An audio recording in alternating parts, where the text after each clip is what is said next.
Welcome to the Singing Success Show podcast. I'm Brett Manning, your host. Oh, and I'm Leah McHenry. I'm here with Brett today. And Leah and I have a wonderful past. We're good friends. She's like, when I say she's like a sister, she is more my sister than my own sister. Sorry, Sheila and Christy. I love you guys.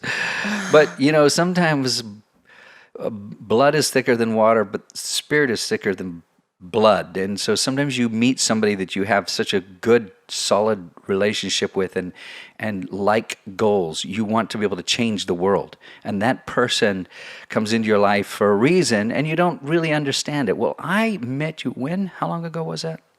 Gosh, I want to say we're getting close to a decade ago. It was a while. I was doing my record, I remember, with Malcolm Springer. Okay. So it would have been 2009. So it's a little more than a decade. Yeah. Yeah. Wow, that's amazing. Yeah, time flies. It does when you are having so much fun. And it hasn't all been fun. It's you've gone through quite a journey to get to where you're at. Tell us what you do and share your story. Okay, well, for those who do not know me, my full name's Leah McHenry. That's my maiden name, what I go by for all my music stuff and all of that. I am a mom. I have 5 kids. They're homeschooled, so that makes me kind of nuts. And I've been a singer, songwriter, musician, recording artist for as long as I can remember, but professionally since 2012. So, and I'm actually just strictly a recording artist. I've never done a tour, so that makes my situation a little bit different than most people out there. I love performing. Life has been so busy, and I've been raising my kids, so that's what I've been doing. So you haven't given up on your dreams to be a mom, and at the same time, you don't feel selfish. Right. Yeah. So I just found a way to make it work for me. And, in my specific circumstance, it didn't make sense for me to get on the road and tour, especially when they were really little. And I was pregnant or nursing for like 10 years. So it didn't make sense in that season of my life to do a tour. And no judgment against anybody who's doing that. It just didn't work for my situation. We were a one-income family. My husband was a carpenter. So it just didn't make sense. So I was like, what can I do from home? I definitely am called to do this. I'm definitely supposed to be a recording artist. My music is meant to be heard. I'm supposed to do this. But how can I do this in a way where I'm not going to sacrifice motherhood or not sacrifice my family, keep my priorities straight, feel good before God about it? And also potentially like make this into something. What can I do? And that was really the beginning of it. It was just MySpace was finally, it was out there and it was kind of starting to go away. Facebook was coming onto the scene, and MySpace. What's that? Yeah, what is MySpace? Yeah, and this whole social media era had just begun really, and it was several years after Napster came out, but it was already it was just the tables had turned, and it was really the wild, wild west. I still think it's the wild, wild west right now, but it was really, like yeehaw wild west at that point. Like nobody knew what to do. So all I knew is I had the internet and I had one album in the works. What can I do with that from home without leaving my house? And so at that point I was like, okay, it's time for me to kind of study what I can do. So that's where it began for me. And so it's been a real journey. I just had no idea that I'd be able to actually make so much progress in that kind of a situation. So jump forward to now. And, so I've got 5 albums out, and which is great, but, I'm happy to say, like, I actually live off the income of my music. I was able to support my family for quite a while off of that. And then, so to the multiple 6-figure mark. And so that's as like a non-touring artist and, mom of 5 at home, which is crazy. It still blows my mind. I do a lot of different crowdfunding, a lot of launches, a lot of online events, kind of a thing where you really get a lot of hype and a lot of fans and a lot of just people excited about it, and lots of selling ton of merchandise online as well. So I've learned I've gotten really good at selling music and merchandise online. So that's really become my skill set, is marketing myself, marketing my music online, building an audience, selling to people, repeat selling, like really building a close relationship with my fans, and marketing to them over and over, just growing the whole thing and doing it all over again, except bigger the next time. So that's what I've gotten really good at. And that's now what I help teach other people to do through our Savvy Musician Academy. So that's kind of the long and short of it. And it's been a lot of ups and downs in between from there to here. And I, by all means, I haven't arrived, haven't figured it all out. I'm just like everybody else trying to figure it out. But, learned a lot of good lessons on the way. Now, you continuously deconstruct and then reconstruct your model. A reconstructionist inside story there. Deconstruct and reconstruct your model. And I just looked at a PDF today that blew my mind, because everything you've done has always blown my mind. It's challenged me. Because as a singer and a vocal coach, and as somebody who I'm often de facto career coach, because kids have no idea what they're doing. They're thinking, I'm going to make a demo and get a record deal.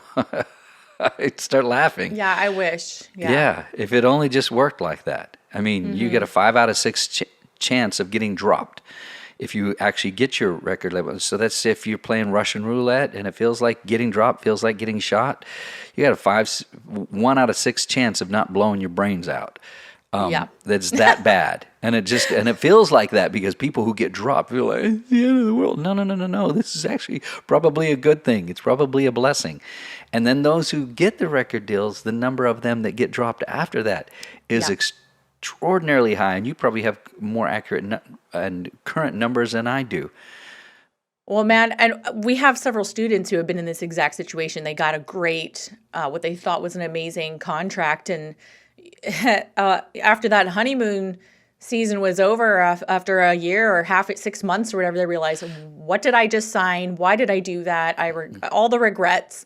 It wasn't worth it. They get dropped, all this stuff, and they're really on their own.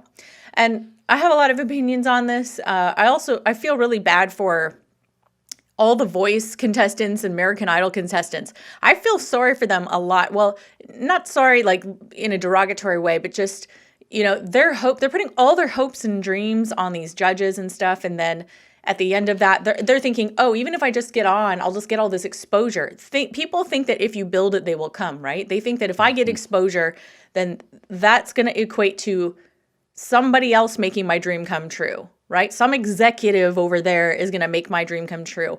And, I think in the times past, it worked like that, and that's why people have that belief. But that's one of those things that has dramatically changed.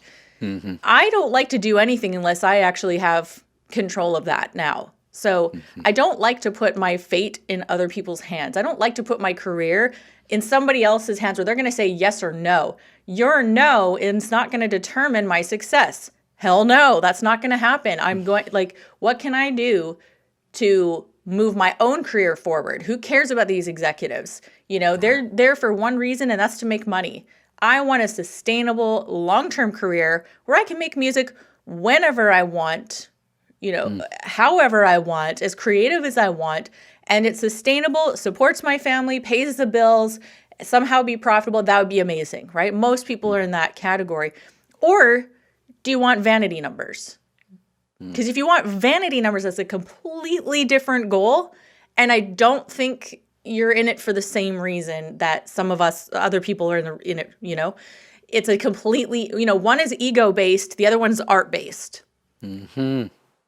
Yes. So, well, and in which there's also, all I could keep thinking about with the last about 4 or 5 sentences that you spoke was the amount of people who have laughed at the idea of their one-hit wonders. I mean, they make fun of themselves. Yeah, I'm a one-hit wonder.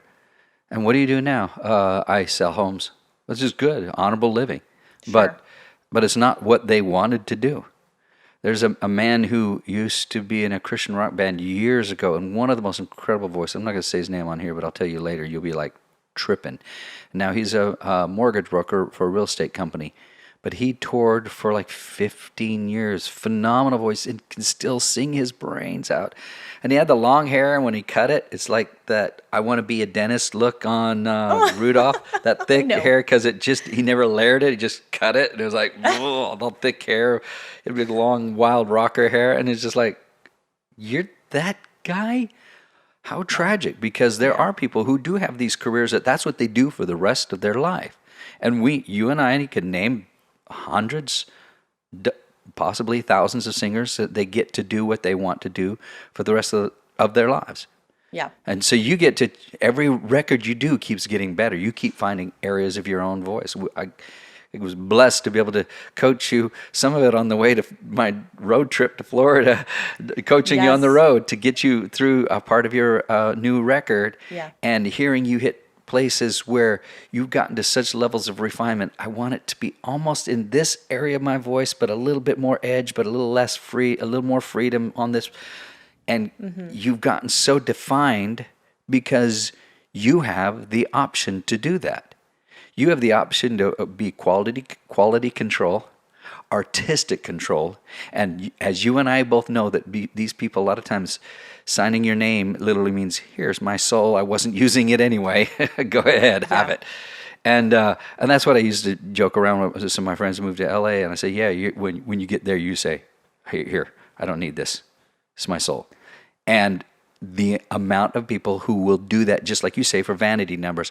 Oh, I had a number one hit. Yep. And you're couch surfing still. And I do know people who said they had a number one hit and were still couch surfing. Couldn't afford their Absolutely. own apartments.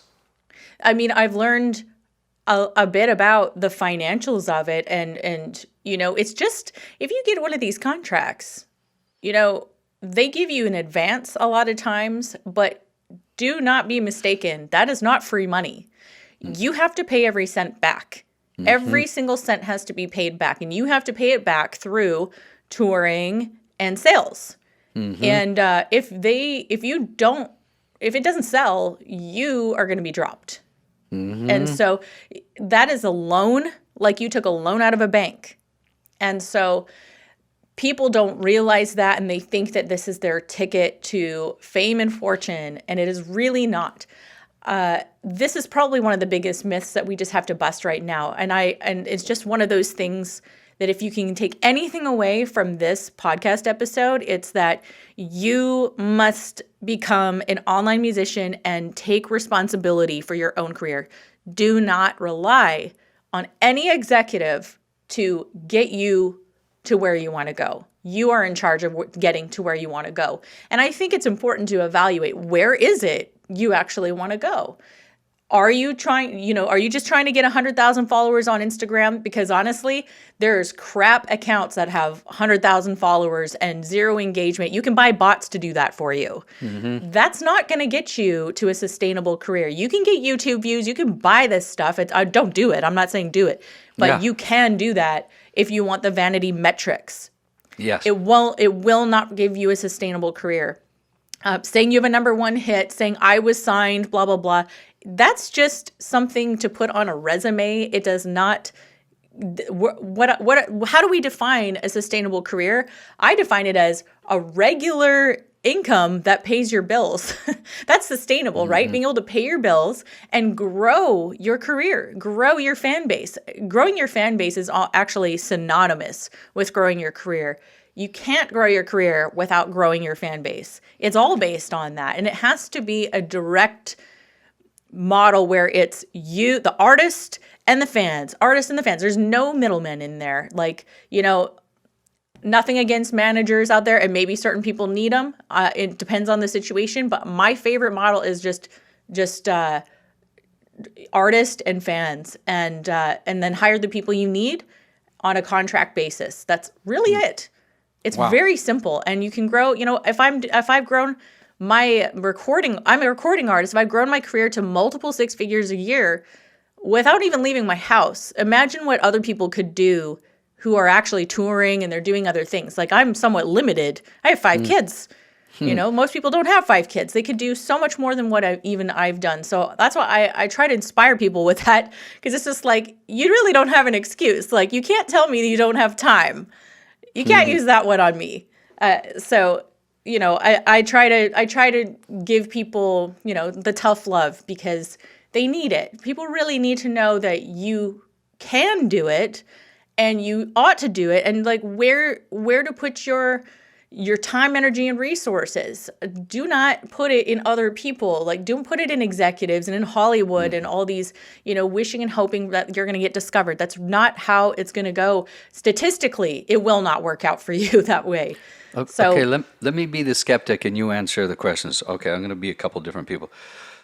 And I'm going to sound whiny. I'm going to even hate the tone of my own voice. So I can't speak in a Brett Manning voice. I might have to do it in some kind of accent or something. Look, what about me? I've been trying for so long, and I've given demos to record companies, and I sing online, and there's some people who like my music, but there's nobody who seems to care about anything I do, and I have a pretty good voice, and everybody says I sing really well, and I've won karaoke competitions, and I had a vocal scholarship at college. And what about me? I mean, what if it doesn't work? What if I'm trying to do this on my own? It doesn't work. I don't have any kids. I don't have a wife. I don't have anything. So what about me? By the way, that's a conversation that I've had, and I almost had to slap the dude. Oh, I was going to say, just stop. Just stop. Just stop it. Stop it. Stop it. Yeah. That SNL skit, I think, when they had that. The psychologist where the person comes in whining. I don't know if it was maybe it was Mad TV. And every time they would whine, the psychiatrist would just tell them, "Oh yeah, you know how to fix your problem?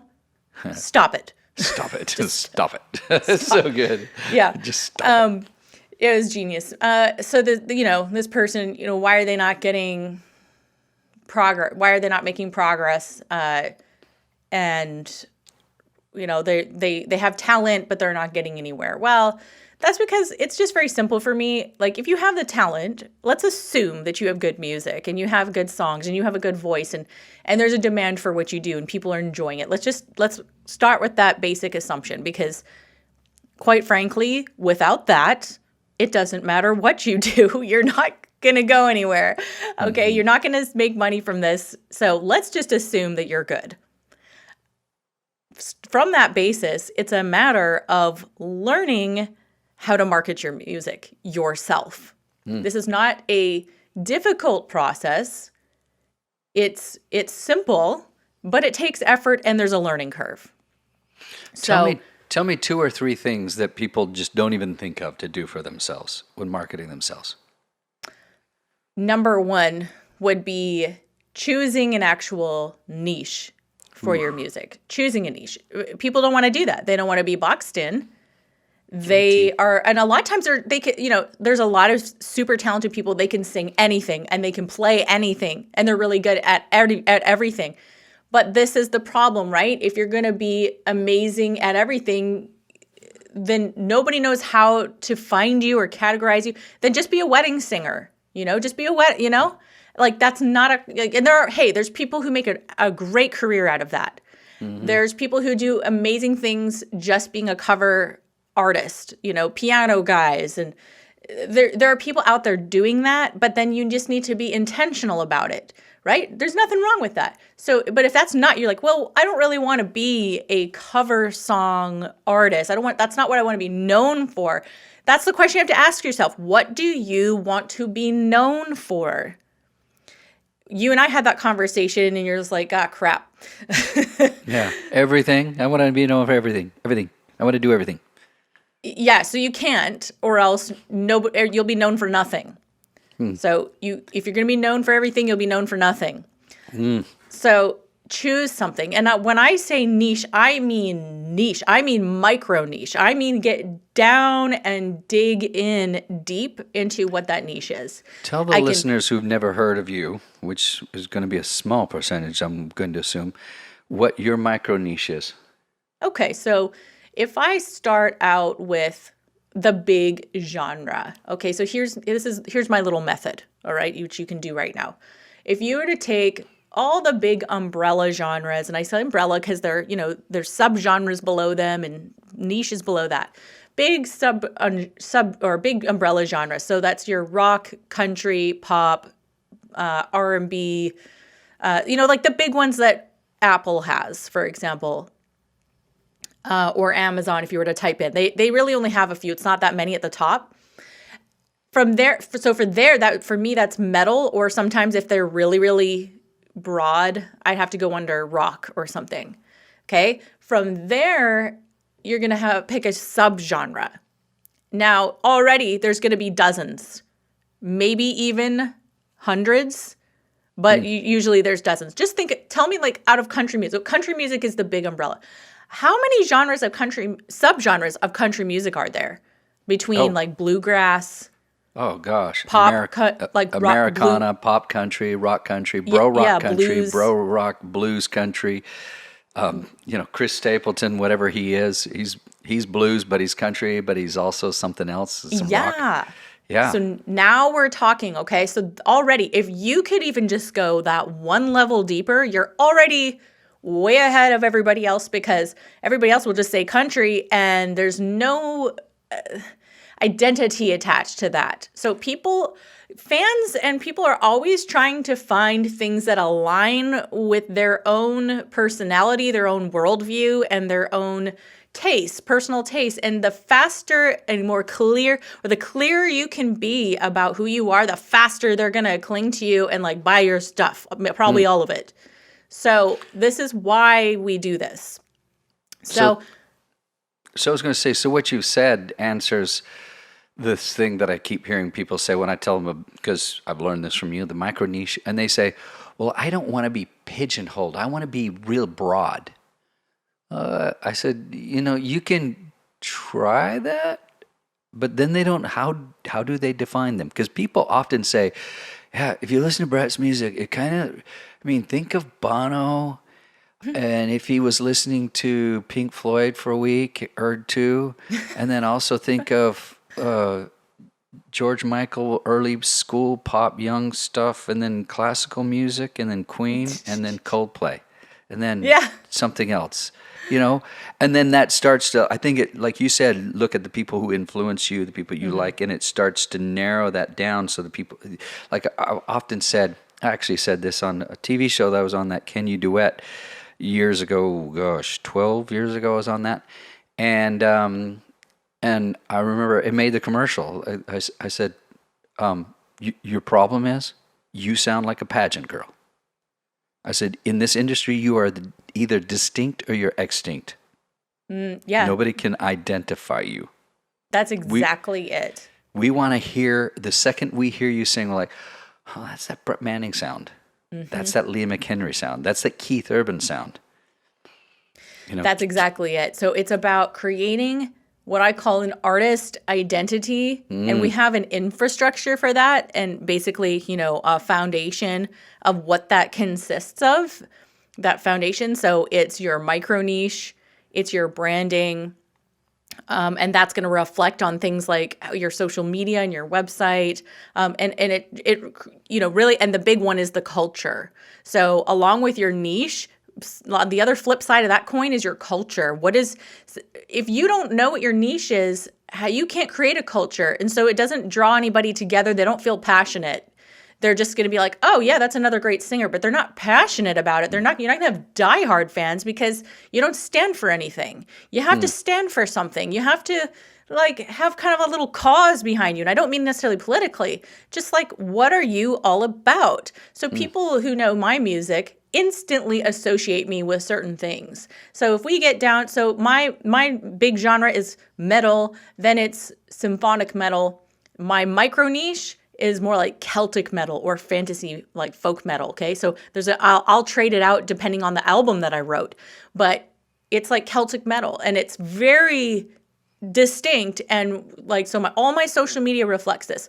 The culture, my fans associate me with the British Isles. They associate me with castles and Lord of the Rings and all of that cultural stuff. And they're already so passionate about those other things, and they bring it together with my music, and it makes them bananas for what I'm doing. And that's why I can support myself with a fairly small fan base and without even touring, is because I've created this audience. I've brought them together all around a culture and a community of people who are so passionate about the music and what it represents, because they feel like it's a reflection of who they are. And so they start associating their identity with me and with my music. And so if you don't get this specific, you just aren't going to have that. You're not going to have that type of passionate fan who come together and, buy all of your merchandise, and they want it all autographed. They'll buy the most expensive stuff you have, and they'll pay extra shipping because they live in the UK and it's super expensive, and they'll do it. You're not going to have that without narrowing down your niche. So you might not want to be pigeonholed. Fine, go be a wedding singer on the weekends. But when you're on your online and when you're developing your brand, you got to narrow it down. I'm sorry to say it. It's going to be painful for you, but you will have so much clarity, you will have so much direction, and you will have so much fire under your butt. And amazing things will happen when you do that. It seems like people I'm not sure if you ever heard that little live thing that I did on Facebook maybe a year, maybe 2 years ago, because I remember I was out at the pool, so a little less than 2 years ago. And I said, and if you want to get an A, you need to get several D's. And I said, first is desire, and then a decision, and then determination, and then discipline. And then you need desire, and then you need determination, you need discipline. Once you've made the decision, it's over. You make the decision, it's like gravity. You jump, you're falling, there's nothing you can do to stop. You've already gone, it's too late for that now. It's almost like your commitment, your level of commitment, it's too late for that now. And this is a great segue into my follow-up question from what you were saying, is how big of a fan base does a person need? And the reason why that's a good follow-up question, I believe, is because it follows into that it's too late for that now. What do you do now? You got fans. What, are you going to walk away from them? What, are you going to leave them? You can't do that. These people there are people all over the world that expect me to show up. They want to see me back out in China, which I'm going to return once all this mess clears up. I'm going to return and do master classes of 2,000 people or more. And that's part of my niche as far as what I do. And then as soon as Iran opens up, who knows when that'll be? I'll probably meet them all out in Turkey. Because that's an easy rendezvous point. That'll be amazing. And I'd say 20% of my fans and my most excited fans, my most zealous fans, are out in Australia, and they're like, "I love you, Mr. Manning." I'm like, wow. I mean, you don't understand. I love you. Oh, I love you too. I guess it makes me feel sheepish, and I'm sure you get fans like that just literally they love you. You've changed their lives, and how do you abandon them? If you love them, if you really care about them, if you're just my followers, you're peons. No, you're my equal, and you love what I do, and now I want to know you, and I want to be part of your life as you're part of my life. So, can you talk about that? How many fans does a person really need, and what is sustainable for the average artist? Yeah, that's awesome. I just do a simple exercise with people where I just say, well, how much do you want to make? Because I don't mean to make this about money, but it's just that bills have to be paid. Some of us have kids. Some of us have things to do. And it just takes money to survive and keep the thing going. If you want to make more music, you have to have money. And I'm sorry, we have to do that. So let's start with that. Let's start with how much do you feel is a sustainable amount? A lot of people want to go to the 6-figure level, which is good because at that point, you've not only validated your project, your music, your brand, but it's something you can easily scale from there. And plus, we have taxes. We have to invest back into our business. So a 6-figure mark, I love starting with that. So let's just start with $100,000. For people starting out, they might think that's really wild. Like, what? That's a huge number. It's really not. And it's very easy to do. And the easiest thing I ever read was years ago, that article by Kevin Kelly. It's super famous, called the 1,000 True Fans was the article. You can Google it and read it. It's super easy to understand. And it just works like this. If you have 1,000 fans who pay $100 a year, well, that equals $100,000. 1,000 fans. Just let that sink in for a second. We're not talking millions, tens of thousands. We're talking 1,000 super fans, people who really love your music and believe in you and are willing to spend $100 over the course of a year. It doesn't even mean up front. It could be $20 here, $20 there, a VIP ticket, a vinyl record, a hoodie, a t-shirt. It could be a number of different things over the course of a year. That's $100,000 a year. Please let that sink in, because I feel like, you throw out numbers and it doesn't register, but that is tiny. Tiny. Now imagine if you moved that to 2,000 fans. Now you're looking at $200,000 a year, right? 3,000 fans who pay $100 a year, $300,000. This isn't that hard. I'm not saying it's easy, because like I said, there's a learning curve to this. A lot of people are not sometimes willing to do the work. They're sometimes not willing to acquire the skills. But I'm telling you, if you're willing to be a little uncomfortable and learn these things, you can be very profitable. I have a student just last month who released an album in March, right when the pandemic hit, and he still had an $18,000 month. Wow. $18,000 month, and he's a solo artist, and that's just from online. So Goodness gracious. It's crazy what you can do. It's not that difficult. And he's in like the new age category too. So not even pop music. So some of my most successful students are in very obscure niches. And so that gives me a lot of hope, because I think if you're really talented and you have something amazing, what could you do with it? So I think, what's sustainable is how you define it and what you want, what your goal is. Most artists aren't even intentional enough to even think through these kind of exercises, and they really are the bread and butter to any kind of success. Being intentional about it and being very purposeful with your energy and your time. What are you doing? Why are you doing it? What is even your goal? Again, do you want vanity? Are you about ego, or are you about art and sustainability? I'm not saying either one is wrong. It's just, please be honest with yourself with what it is you're trying to do. Right. And be honest with yourself if the labels continuously tell you no. I mean, Randy Travis happened against all odds. I've told his story on my 21-day challenges, how he had over 100 rejection letters, and they just kept on saying, please stop. We hate your music. We hate your voice. Sony said, if you ever got a hit on the radio, we'd all quit, because that's how bad we think you are. Oh my gosh. And he read all those, a bunch of rejection letters at one of his award ceremonies. I don't remember which one. It was years and years ago. I don't know if there's a YouTube out for it, but it would be great. But I've read the whole story on his whole bio. And, his first hit, On the Other Hand. And he says, on one hand, I could stay here, be your loving man, but the reason I must go is on the other hand. Because on the other hand, there's a wedding band to remind me of someone who would not understand. It's a great song about fidelity. And that song became a #1 song, and then labels were scammering to get him. And he had a personal net worth of around $40 million. It's not too bad for a guy who was not supposed to have a career. Right. And he did that with labels, but I'm telling you, it would be 100 times harder today for him. They just wouldn't look at you. You're not young enough. You're not pretty enough. You ain't the thing. And so those anomalies that people want to be the exception rather than the norm.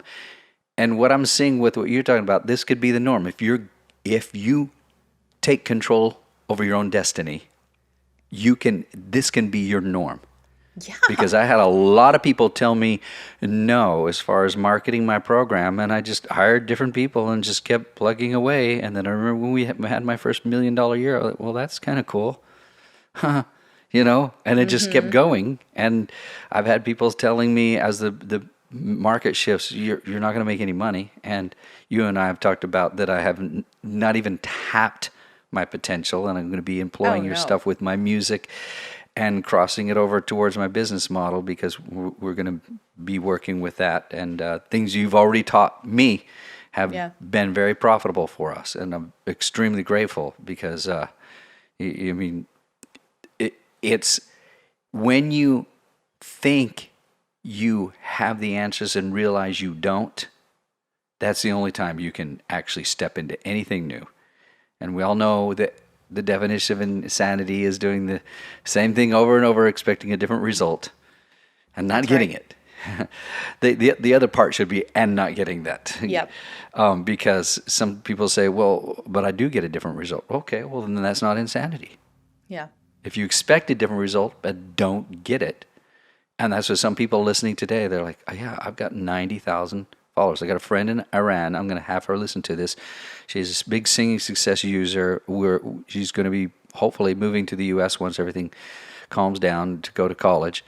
And phenomenal singer. Been using all my programs for 10 years, giving me wonderful shout outs. And she's going to do some duets with me, which I love because she's got a great big fan base. She's got 90,000 people who love her. She gets about 20,000 views per song. And the people love her. They tag her, and you can see her stories go on and on and on when she reposts the stories of people tagging her whenever she does a song. And she's probably 99.9% of all her posts are stories and hardly anything on her actually regular page. She probably needs to do more. You would know better than I would about that. But this is somebody that I'm looking at that you don't have to be skimping. You shouldn't be skimping to get by. No. She should be wildly successful. Absolutely. And I have a lot of hope for her hearing this too. I work with a lot of people who are at the very beginning and they don't even have an album yet. And I also work with people who have been doing this for decades and have a lot of albums out and just haven't been able to get the online incomes, the different streams of income happening. So I work with a lot of people in a lot of different situations. And, one thing is clear is that none of that actually determines success. I've had people who start out with nothing really made at all and create this career out of nothing. And it's been really cool to watch. I mean, that's the best part for me is get to see what they do at this. Those, few people, let's talk about reality here. There's a percentage of people that actually go and have the determination to do this. Other people, a large majority of people get information and do zilch with it. They just don't do anything. You probably have people who buy your programs and don't use it. It's really, and it bums me out. It always bums coaches out to see that. You're like, why would you spend money in something and not do it? Makes me mad. But that's human nature. That's the way people are. And so I'm here for those people who are really determined. But it's very cool to see people like this. And let me also say that you don't have to be young and supermodel to make this work. As I said, some of my most successful students, some of them are just instrumentalists. We're talking no vocals. They do all this stuff themselves. They mix and master themselves. And it's weird, bizarre music, and they're incredibly successful. And then I have, and a lot of them are in their late 40s.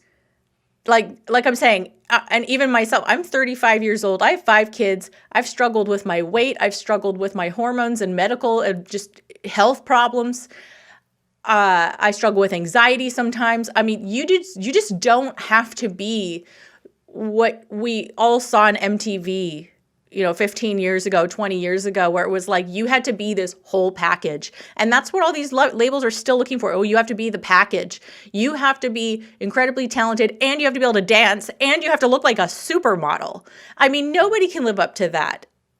Nobody can live up to that. And the second, you expire, at age 29 or whatever. I don't know what the age is where they just want to cut you off and not sign you anymore.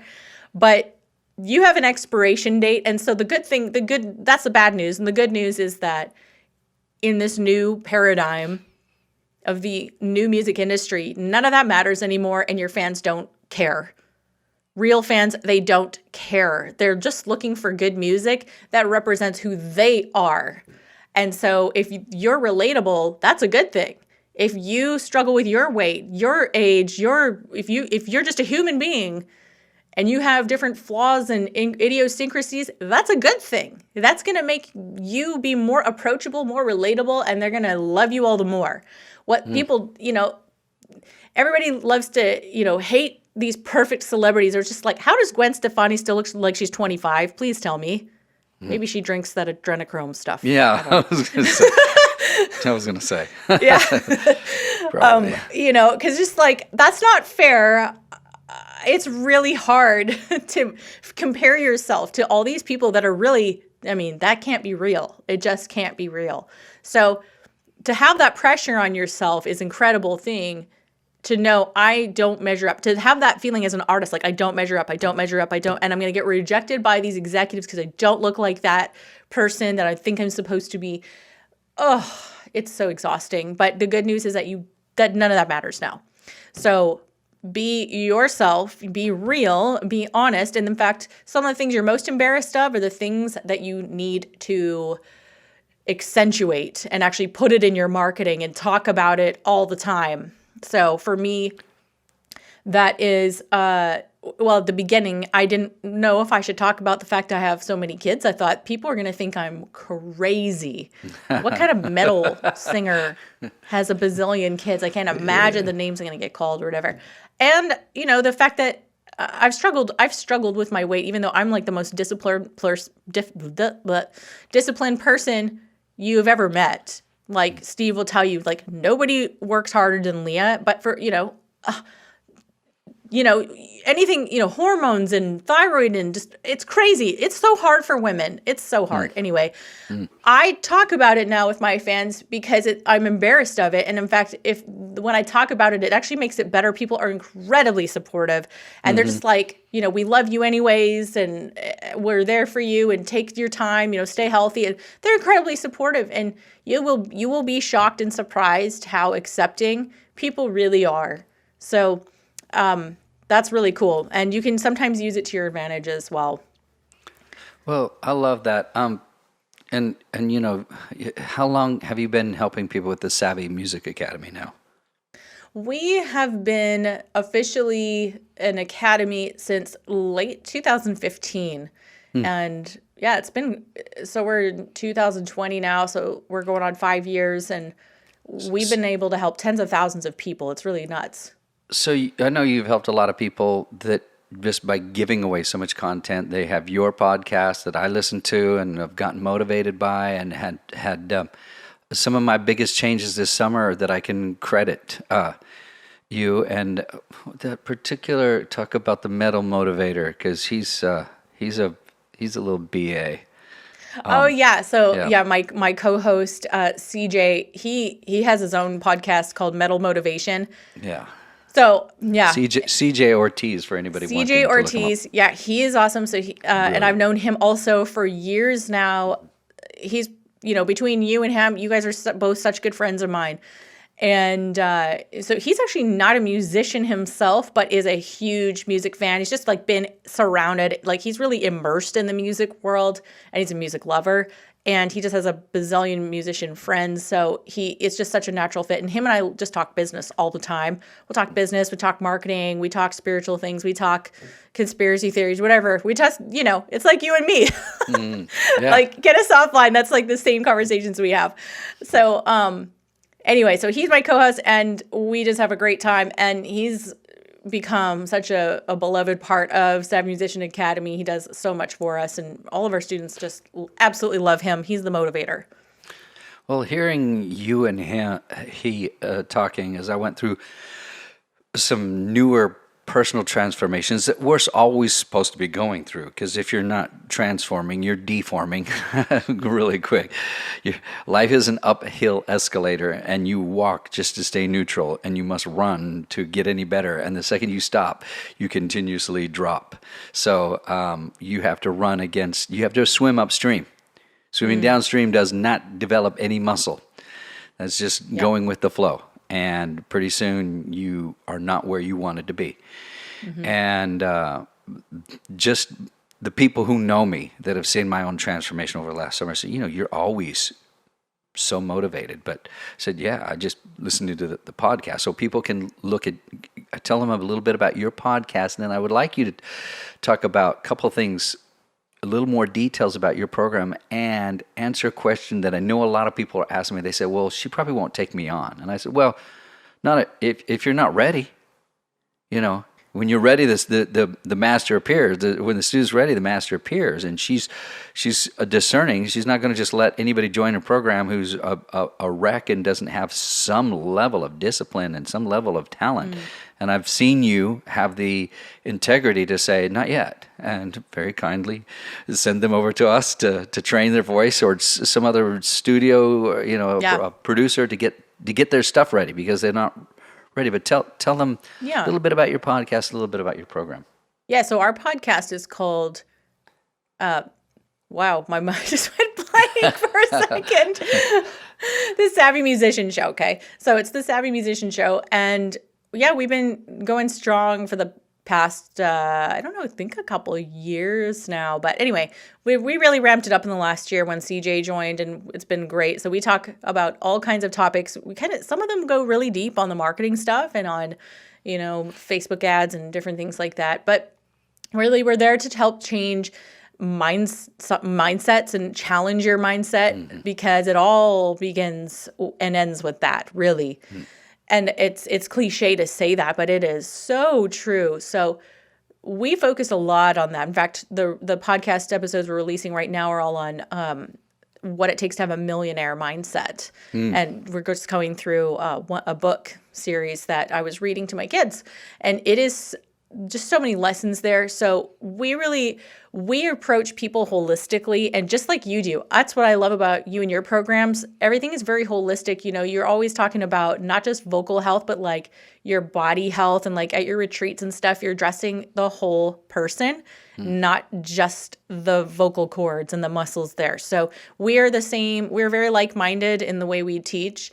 And we also address, mindset, or deal with the mental hurdles you're overcoming. We talk about all the different marketing things you've got to know to be online. So that's the podcast. What's coming up is actually our flagship program is going to be released, the 3.0 version of it, which is the Online Musician 3.0. And I always tell people, and if you're not making $3,000 to $5,000 every single month online from your music, you need to start with this program.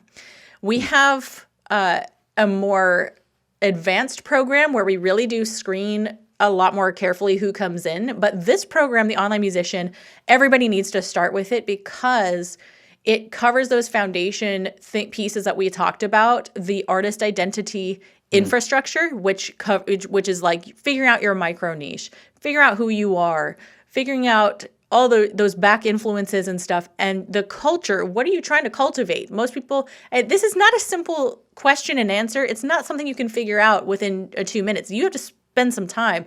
There's research involved. There's polling involved, polling your fans, polling your family and friends, people, around you who are going to help you define these things. And that just takes time. So all those pieces, plus figuring out then how does that translate to your social media? How does that translate to your website? How do you do things like build an email list? That's an incredibly important marketing activity that almost no musician is doing at all. And that's like the number one activity I focus on. So these are the foundational pieces that you've got to have in place in order to become a successful musician, whether you tour or not, I don't care. But adding that online component needs to be one of your foundational pieces in place. Touring and gigging, like at the moment, anybody who was doing that for a living, their income is just gone. It's completely wiped out at the moment because of all this pandemic stuff. Wow. They can't even play. So all their income is gone. Not mine. Not many of my students. They're, like I said, last month, like right when this whole thing hit, right in the middle of it, one of my students is making multiple 5 figures from an album launch, and he hasn't done a single gig. So this is, it's going to reveal right now, this area and this time in which we live, it's going to reveal your weaknesses and the holes in your bucket. So, if all of your income is coming from live, that's putting all your eggs in one basket. And I'm just not a fan of that. No investor puts all their eggs in one basket. So it's not about tour or not tour, live or not live. It's just you need to diversify, and building your career online is really an asset that you need to have. So the Online Musician 3.0 is the foundation piece. You have to go through that if you're not yet making at least $3,000 a month consistently from online income from your music. You got to start there. So that's what that is. That's coming up very soon. That's cool that you've moved to, like we talked about, deconstructing, that you've got something that everybody can buy it off right now. This is something that we want to get you ready. You might not be ready for my advanced program to make 150 or 250K a year, because first, before you do that, you have to make 3,000 or 5,000. And some of those people, like you said, this gentleman made what, 18,000? You say is on his? Yeah, and he's in my advanced program, and he went through this one. That's okay. He started out in the Online Musician program. That's exactly it. So they get started there. It's almost like, you can't play in the pros anymore unless you play at least 1 year of college basketball.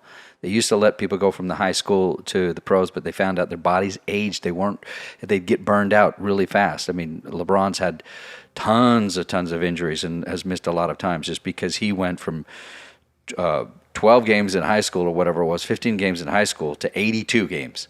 And in college, I think you play like 25 games, and if you play in the tournament, you could play 4 or 5 more. So it's a little less than half of what the pros you get, and a longer season and more practices.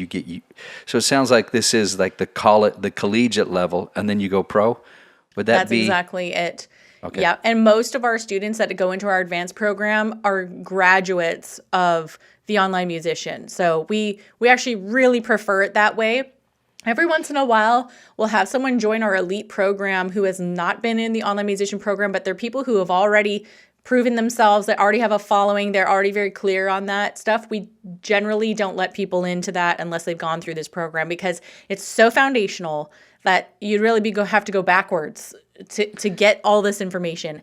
And I can tell you, it's so thorough. It's so comprehensive. So it's an incredible value of what you get in terms of amount of information. And I swear, I am not trying to overwhelm people. So I really boil it down to, what do you need to know? So like the style of teaching you're hearing on this podcast is the style that you'll hear in the program. It's like, what do I need to know? Get me the good stuff and cut out the fluff. That's just my style. Yeah. So that kind of gives you an idea of what to expect. It's just you and I were talking about earlier about how hard it is to finish books, because can we get the bullet points, Yes. And a couple subheadings. I mean, can we just get to the point? I had an attorney that helped me during my custody battle. That's not a comfortable word, but thank God I won. Wonderful kids that, are my life. And he used to say, Brett, just give me bullet points. And if you have any details to add into those bullet points, do that. So summarize these questions. These are my 5 questions for you. Give me bullet points, 2 or 3 bullet points each one. And if you need, and I'd find that I would give him more than enough information just with those bullet points.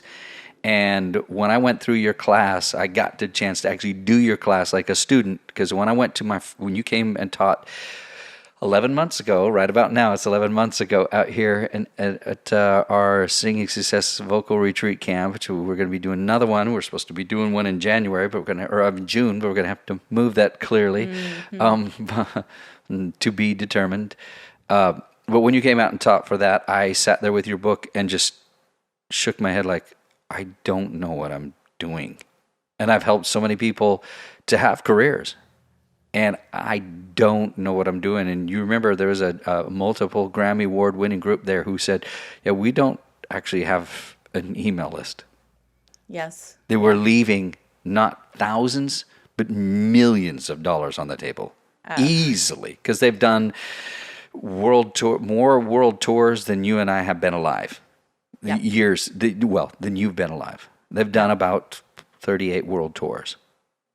And successful world tours, and that's how they make their money. But the money online is zilch. Yeah, they don't sell. It's a level of vulnerability, because I don't know what's happening with them right now in terms of their career or being able to, because their livelihood relies on these live shows. Mm-hmm. At the moment, there's no traveling. Yeah. I don't know what they're doing either. I mean, hopefully they've saved up some cash, you know, and Right. but this is the thing, like you said, right now, what you're proposing is for now more than ever. Yes. It's for when things ramp back up too, because not everybody's going to be traveling all the time. Right now, you can fly from Phoenix to Dallas for $17. But do you really want to get on a flight and maybe get on that recirculated air where everybody's coughing on? Yeah, it's probably not the most comfortable situation. And the orders are kind of to stay home right now. And I think that's a benefit. I mean, look, It's the perfect time to be working on this. yeah, I mean, the benefit for me is like, wow, well, I'm still working, I'm still making money. And so at home, I've been working on this Franz Liszt Constellation #3 piece for the last 8 months. And I finally think I'm just about to the last page of a 4-piece classical music piece that is so stinking hard. I'm not that good of a pianist. People hear me and think, you're a really good pianist. No. So I'm going to put everything into this so when I'm performing, that people sit there and think that I'm good because I practiced enough. And so I'm taking this time, and as I'm doing this, I'm getting ready, and this is a perfect time for us to talk about that. Is for me that that I really should go through your beginning program before I jump into my elite. Just finish it and then go right to the elite after. Yep. Just so I know that it's done.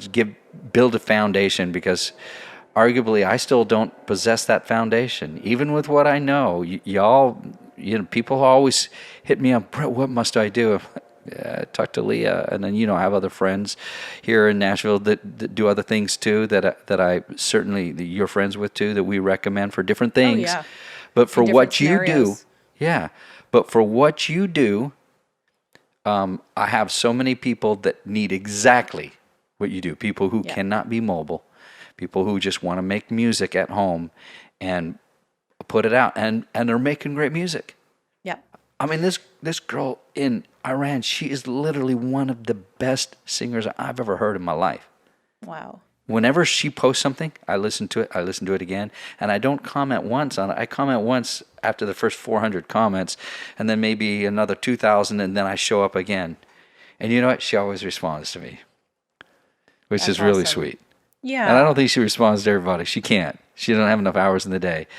But she knows that I'm a fan, and she's my fan, and we are each other's colleagues. And I just love the relationship I have with her, and I can't wait for her to do which I'm thinking, by the way. This is fun side note. That's one of the things I'd like to do, is a bunch of really cool duets similar to the J.P. Sachs. If the world was ending, you'd come over, right? Did you hear that one ever? That if you I ever don't get a know. chance. That I was in traffic. What was it? When I was distracted. I was in traffic. I didn't feel it when the earthquake happened, but it really got me thinking. Were you out drinking? Were you just chilling in the kitchen watching in the living room watching television? It's been a year now. I think I figured out how to let you go and let communication die out. But if the world was ending, you'd come over, right? And Okay. that one, and it just gets to me. And now he's dating her, which is interesting, because it was a song about his ex-girlfriend, about, if the world were ending. And now he says, so he gets on social media, JP Sachs, and it's just super talented guy, and very vibey, and his girlfriend is super, super, gosh, I never forget her name. Everybody watching this is going to be like, are you kidding? 'Cause she's a superstar. A smaller niche, again, niche. She doesn't have really breathy, torchy, textured voice, and they just blended beautifully on this song. And so she's staying where he's at, and they're like, if the world was ending, and so they're singing this together, ironically, as this couple that came together singing about a song about, would you come over? And he goes, so the world's ending, so she came over. And Funny. it is funny. I'm not I'm not embarrassed to say that I'm not the biggest personal fan of shacking up before you get some jewelry on your fingers, because it's a little more real then, Otherwise, you're just experimenting with somebody else's life, so it's not the best thing. But I'm not going to judge anybody. We got their own path, and mine is different. But sweet guy. Julia Michaels, that's her name. She's just fantastic. But going into that they're at home, they're making music, they're making more music. They already got their fan base. People love what they do. So now they're together, and I was getting inspired by that, thinking there are so many people. You, my good friend Emma out in Iran. Well, I just gave her a name. Well, she don't care. I know she won't. She'll be flattered. Emma out in Iran, that I want to do some stuff with. Another friend of mine up in Maryland, Alexa, who's a fantastic singer, and all these people that I like to do different duets. I'll do my part, send it out to you. Hey, throw your vocal over the top and harmonize with me. People that I respect, that I think have a great artistic value, and do a niche where I get a little bit of your fan base and you get a little bit of mine. You think you got a bigger fan base as far as music's concerned, and I've got a pretty decent fan base as far as singing success is concerned.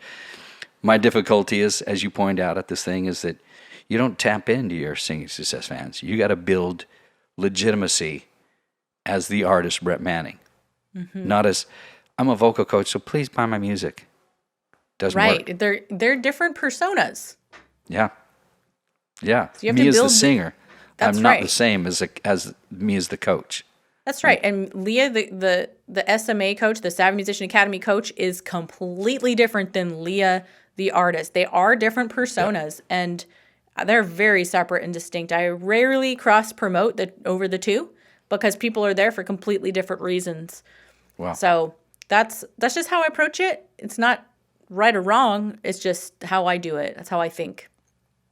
I think you have to think that way. I mean, think about people who act and sing, and that rarely do they do both really well. But we have a few people who are very good actors and very good singers. Harry Connick Jr., great actor. What's the other one? Country artist, Dwight Yoakam. Was in Sling Blade, a bunch of other movies. Just a great actor. And a great artist, a great country artist, and he's been able to do. But I don't relate his acting career at all to his singing career. They're just totally different. And same thing with Harry Connick Jr. When you see him, he's played a psycho in this movie, but in real life he's really debonair and classy guy. So he has to be two different people if he's going to be the actor. And I think, you knowing me as an artist, I'm very different than the coach. Yeah. Yep. Yeah. And so you've got to just separate that thing. And what we do really good, this is what Savvy Musician Academy does. We turn independent musicians into expert marketers of their own music. Mm-hmm. That's what we do. That's our mission, and we're very good at it. So, if people are interested in joining the Online Musician 3.0, the new iteration of it, which is all updated, there will be links in the show notes, I'm sure, that you guys will provide there. Yes. But that's going to be the thing. That's going to be the thing that could completely change the trajectory of your career from here on out.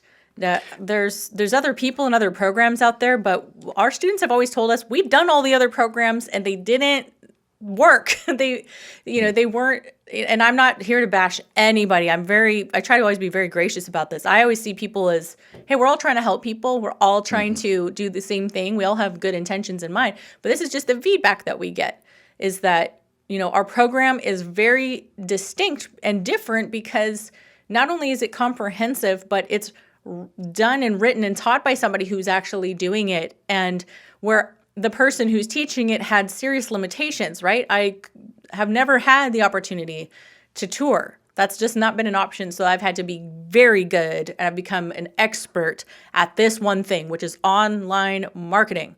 So I'm really good at it. And applied the same principles to Savvy Musician Academy. And so, it's cool that I've been able to create a multiple six-figure business off of my music. But what's cool is that I was able to build a multiple seven-figure business on helping people learn this stuff as well.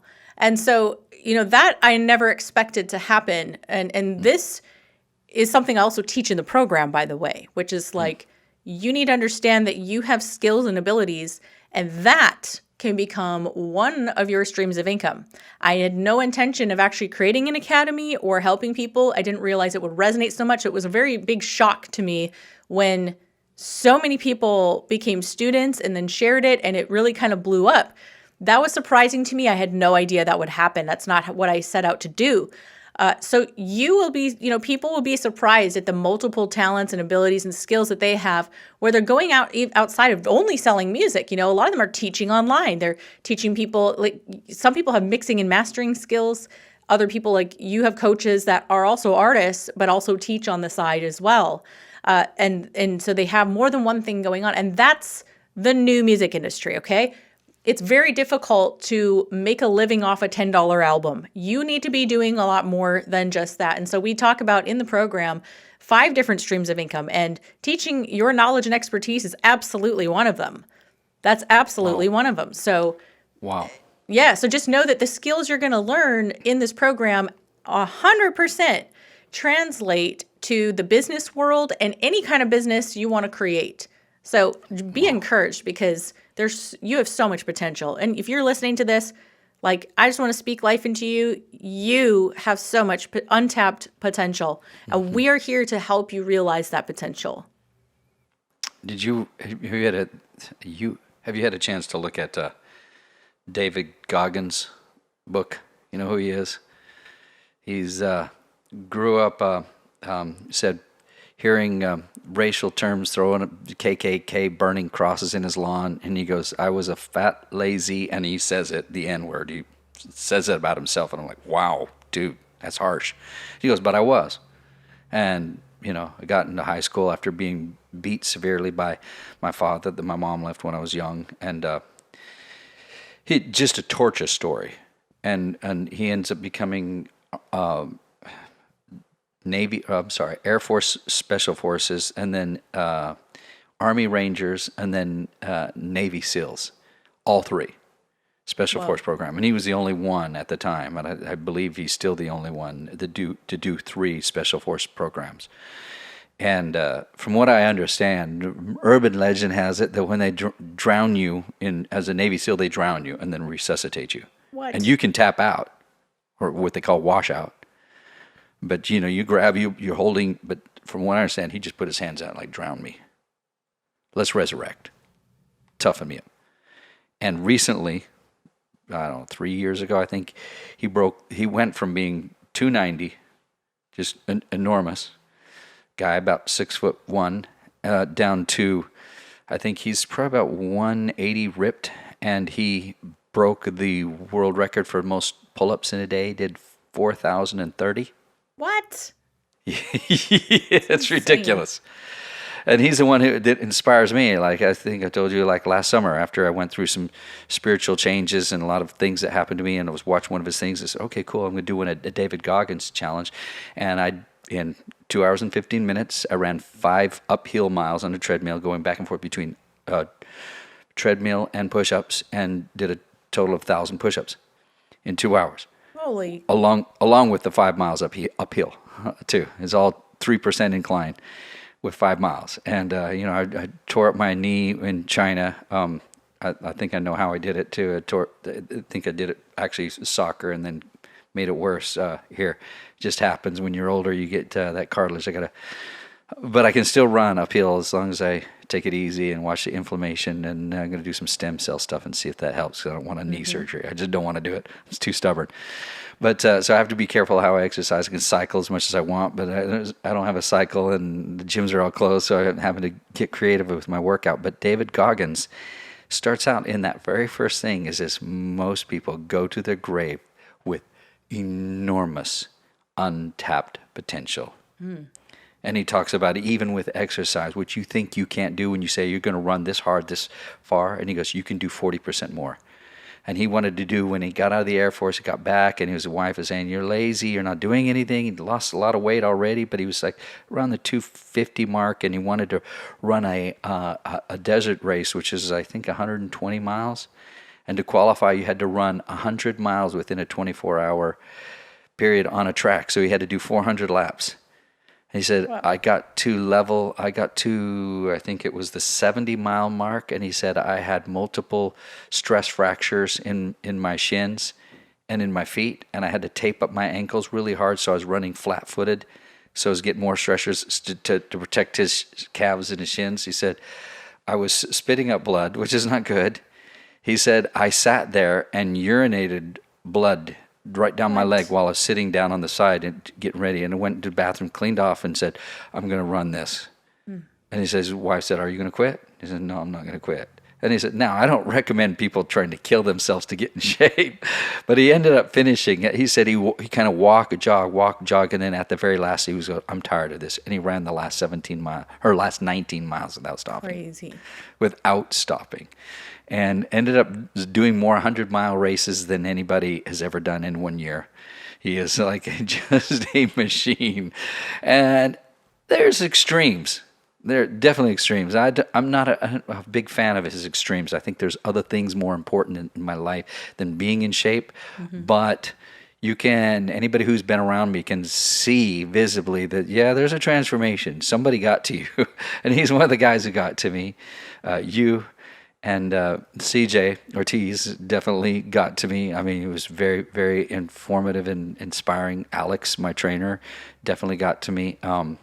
That one conversation I had with CJ was one of the most inspiring conversations I've ever had. I probably should have listened to more of his advice, if you know what I'm talking about. Yeah. You know. But all things in good time. But I know that when you talk about untapped potential, the people just decide to be weak. They decide to be easily triggered. You're triggering me. When I hear someone says, you're triggering me, I'm like, you are so weak. You are so weak. Call me anything you want. Well, everybody has limits because I might knock your teeth out if you get too far. There's some things you can't call me. But if you want to just you want to sling mud, I mean, it's slinging accusations is another thing. But if you just want to call me names and ugly and stupid and idiotic and you sing sharp or you sing flat or use horrible, whatever, you better have thicker skin than that. Mm-hmm. And that's what he calls it. He called it developing brain calluses. He says, I developed calluses around my mind. And he said, I embraced the suck. This sucks and I don't care. I'm getting up at 4 and I'm going to run every day. And that's what he did. And I mean, his exercise routines are insane. It's the craziest thing I've ever seen in my life. But he is very consistent with his own success, and he does success coaching type of stuff. But I mean, he's not anywhere in the music industry. He's all off into the high-powered CEO. He's the type of person that you would enjoy a friendship with. Although you got CJ, so I don't think you need more motivation. You need more rest. I know you. He's always telling me to like calm down. Like, yeah. You need a nap, Leah. And that's what I need to hear more often too. Yeah. Need a nap. And the thing that you guys do that I really love is that you help a person to just let all this other stuff go and be more single-minded and focus. Yeah. That's such an important thing. Focus. And, a lot of artists, they're always going in multiple directions and they're all over the map. And it's worse if they don't even have a niche and they're just, I'm good at everything. I sing everything. I do everything. And they're unfocused. They have no specific goals, no specific agenda of what they're trying to even accomplish, and just objectives. You've got to have these things. And so those are exercises we do in the program. It's like, what do you want? What do you want to be known for? What do you want?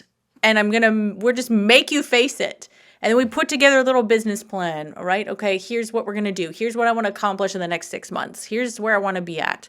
And we have you fill out something where it's just like, where's all your social media at? How many videos do you have? How many albums do you got? Let's get a lay of the land and see where you are, because things happen incrementally. And in 3-6 months from now, you look back and you go, okay, I really see my progress, right? I'm sure sometimes people listen back to the recordings of when they first started versus later on in singing success. And it's like, things happen incrementally. Not everything is some huge breakthrough. Sometimes it's just this repetitious strengthening of things, right? And then you look back and you're like, holy cow. But sometimes you need the comparison, right? To really see it. right? Just like taking photos of your body in the mirror when you've been working out really hard. You don't see those incremental changes every day. You're seeing yourself all the time. You've got to have photos or some kind of way to track and measure that progress. So we're huge on tracking progress so that you have something to get excited about. You can see the progress you're making. And so, yeah, so we're there. And of course, we have great staff, and we're going to be implementing accountability groups and things like that in the program, so you can buddy up with people who are doing the same thing you are and that sort of thing to really make it more tight-knit. And we just find people really need a lot of accountability. So that's what we're going to do as well. So, yeah, I'm hoping that this has been helpful and informative for people anyways. So, Well, I think that there's enough just from this, whether they participate in your program, which they'd be foolish to not at least get your free stuff. But I'm just going to tell you, y'all, you get your free stuff, and it's what I tell people who get my free stuff. I say amateurs take tips, but pros train with a plan. yeah. And unless you have a plan that we don't know about, that you have not actually implemented, I'd like to know about that. Because to some of my singers who continuously complain about not having anything, you just don't have a plan. And That's when right. you vocalize right, when you warm up right, it's all the difference. I gave a person I'll finish off with this, and then we'll include that salutations and tell everybody where to get the links, to check the links in the descriptions. But I'll finish off with this. A dear friend, a social media friend of mine was saying, just home, and she has her own home business, and she's kind of like making mothers to be glamorous. Like, you don't have to be run down all the time in health and nutrition and style. And she's really styling, just real cool friend of mine. And I said, you post up some singing. You actually have a really good voice. I'm serious. I get paid way too much to lie to people. I do not lie. So I won't flatter you. I'll pay you a compliment. She does. She has kind of a Shania Twain type voice. And I said, you should do this song. And she posted them and didn't post them. She just sent them directly to me. I said, this is really good. I said, now you need to do this. And I started, I can't do this. So I had to get Tess, my daughter, and have her demonstrate at 12. And she was like, wow, that's really good. So this is how you can fix this immediately. Even I always have to follow my plan. I am as good as my warm-up. I'm as good as my own ability to follow my own instructions. And often I'm the biggest hypocrite. If I'll follow my plan, I'll be able to do just about anything I want vocally. If I don't, I feel like just the average Joe out there struggling to be able to hit a note. And the average person struggling just to get a fan, struggling to know how I can monetize my music. How can I make a living without a record deal? If your eye is on a record deal, I'm just going to tell you, if your eye is on a record deal, your chances you went from being a 1 in 3 artist to a 1 in 300,000 artist. That's if you're talented. Oh, yeah. Yep. And the 1 in 3, often that's if you're all talented. The 1 out of the 3 that makes it is just the person who finishes. The person who doesn't finish. And the person who isn't focused. And like what you're talking about, even for us, it's we want to do everything. And I kept remember that old proverb that says, the dog who chases 2 rabbits doesn't catch either one of them. That's right. Yep. So chase that one rabbit. If that rabbit is you're ready to start monetizing your music, and if you're doing music, you might as well be monetizing it, or have a plan to move forward with that. So make sure you check on the look into the links in the descriptions here in the podcast, and go visit her podcast and her website, and subscribe to her newsletter and become a part of her revolution, because she's changing the world and like nobody else I've ever known. It's pretty unbelievable. Well, thanks. And I am so grateful to just be on here with you. It's always like, I love talking to you. I'll talk to you any day. And just, I hope that this has been at least eye-opening for the people listening here. Hey, if we never work together, if you never join, totally cool. I hope this has just been, the thing that you needed to take a look at your career and just at least make a decision to be intentional with what you're going to do with your career. And if nothing else, I hope that you're able to take something away from that. So it'd be my honor to work with you, though. We'd love to have you. So I hope this was helpful, and thank you so much for having me. Thank you for being part of our podcast, and I can't wait to be on another one of your episodes as well. Yes. Yeah, we will Alrighty. definitely have you back. I'll see you later. All right. Cheers. Bye-bye.